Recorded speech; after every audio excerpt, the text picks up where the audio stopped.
안녕하세요. YBM 멜리사 쌤입니다. 멜리사 쌤과 함께하는 학원 운영 노하우. 오늘은 라이팅에 대한 이야기를 해볼까 합니다. 대부분 가르치기도 학습하기도 가장 어려운 영역, 바로 라이팅인데요. 오늘은 체계적인 학습법으로 라이팅을 가르칠 수 있는 방법에 대해서 이야기해 보겠습니다. 영상을 보신 후 수업하신다면 라이팅을 쉽게 가르치실 수 있습니다. 그럼 지금 바로 시작해 볼까요?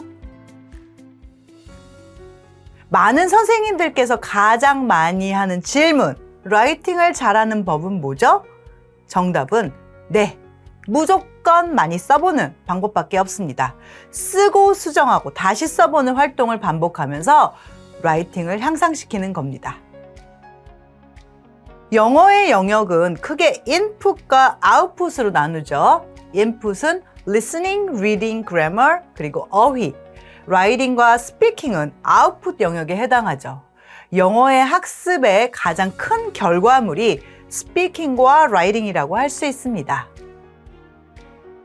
영어 글쓰기 종류에는 주어진 내용에 관한 글을 쓰는 것과 각자가 선택한 글쓰기가 있겠죠. 첫 번째 글쓰기는 논리적인 내용을 요하겠죠. 그렇기 때문에 다양한 어휘와 표현을 사용해서 작문을 하게 됩니다. 반면 각자가 선택한 글은 익숙한 주제로 패턴화되어 있는 형식이 많죠. 각자가 선택한 글을 많이 써본 후 주어진 내용에 관한 글을 써보는 것이 좋습니다. 그럼 라이팅 학습은 언제 시작하는 것이 좋을까요? 굉장히 주관적이지만 파닉스를 마치거나 파닉스 교재 중 이중모음 정도 학습할 때부터 천천히 시작하는 것이 좋습니다. 왜? 단어 쓰는 것도 라이팅이니까요.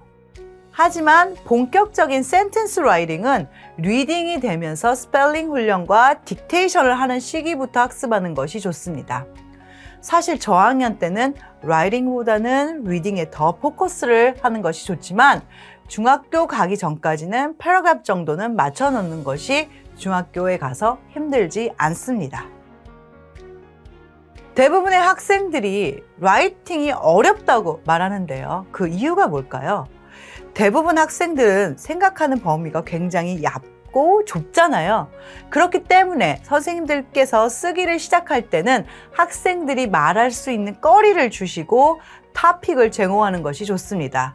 본인이 잘 아는 토픽에 대해서 글을 쓰면 감정도 들어가기 때문에 글이 더 풍성해집니다. 또 어휘량이 많으면 당연히 글을 잘 쓰겠죠. 자주 쓰는 표현, 유사어, 반의어 등을 많이 알면 글도 더 잘 써집니다. 마지막으로 처음에도 언급했지만 많이 써보는 훈련이 라이팅 학습에 도움이 된다는 거 학생들에게 꼭 알려주시기 바랍니다. 많은 초등학생들이 글쓰기를 싫어해요. 몇 가지 이유가 있습니다. 일단 재미가 없거든요. 선생님들께서 글쓰기가 재밌다는 것을 보여주셔야 됩니다. 그러기 위해서는 학생들이 좋아하고 흥미를 느끼는 부분에 대해서 쓰는 것이 매우 중요하죠. 저학년 때는 쓰기보다는 낙서를 좋아해요. 학생들이 좋아하는 크레파스나 펜 등으로 큰 종이나 보드에 낙서하듯이 시작하게 하는 것도 도움이 됩니다. 특히 단어 쓰기 등을 이런 방법으로 해봤더니 효과가 좋았어요.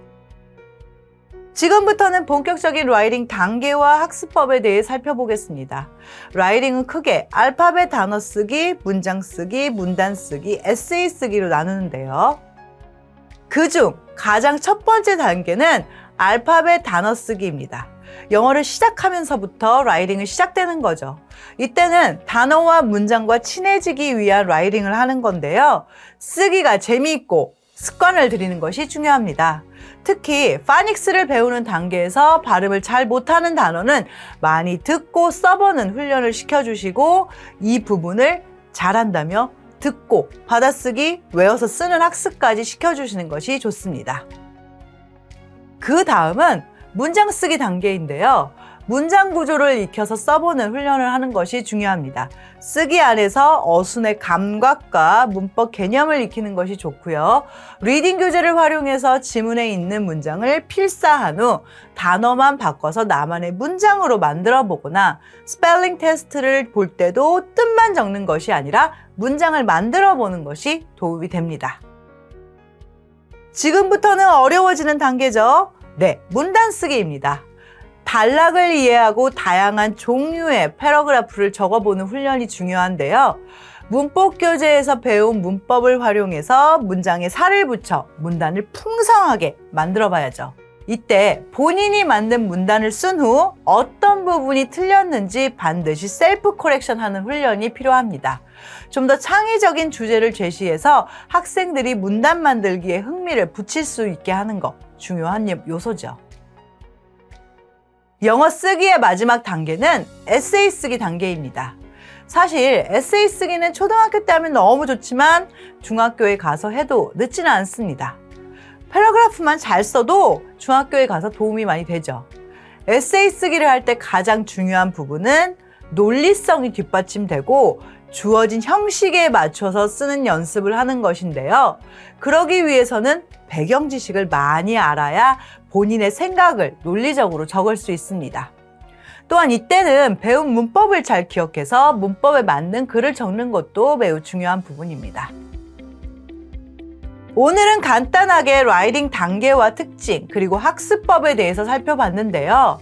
YBM 주니어 영상을 보시면 각 라이팅 단계에 대한 자세한 학습법과 그에 맞는 교재도 소개하며 업로드 해놨으니 참고하시면 좋을 듯 합니다. 라이팅은 특히 시작이 중요합니다. 조금 더 재미있고 조금 더 체계적으로 학습할 수 있도록 우리 선생님들께서 가이드를 잘 해주시는 것이 무엇보다도 중요할 듯 합니다. 저희는 또 다른 영상에서 더 많은 수업에 참고할 수 있는 영상으로 찾아뵙겠습니다. 감사합니다.